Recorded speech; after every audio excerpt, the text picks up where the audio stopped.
Ada beberapa strategi pencegahan penyalahgunaan senjata api yang kami sampaikan kepada peserta TIKON, bahwa yang pertama pengetatan pengajuan SENPI dengan tes psikologi. Yang kedua, pengawasan dan pengecekan mental terhadap pemegang senjata api dilakukan secara berkala.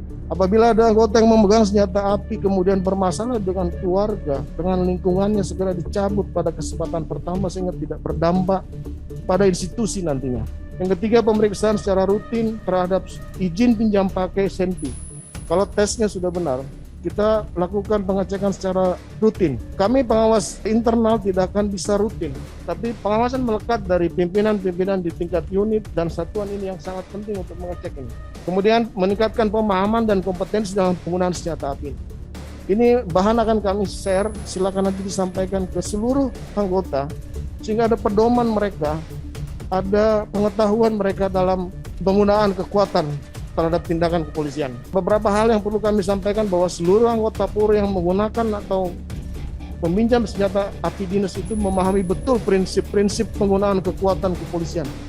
Yang kedua, adanya pembatasan dalam tindakan penggunaan senjata. Untuk pengamanan unjuk rasa jangan ada lagi kejadian Kendari, kejadian di Parigi yang melakukan penembakan semua anggota berpakaian preman.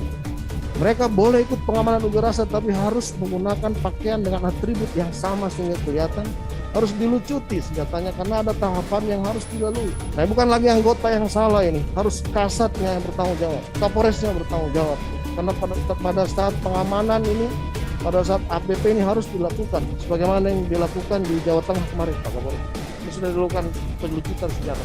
Kemudian yang ketiga, penggunaan senjata dalam penerapan harus berimbang dengan ancaman di lapangan, yang sebagaimana ada di Perkap 1 2009, dan tidak ada pengecualian menggunakan senjata api yang tidak berdasarkan hukum. Kami akan melakukan penindakan tegas dan keras sampai dengan tingkat pengawas lapangan apabila ada pelanggaran-pelanggaran yang masih terjadi lagi terkait dengan penggunaan kekuatan yang tidak sesuai prosedur.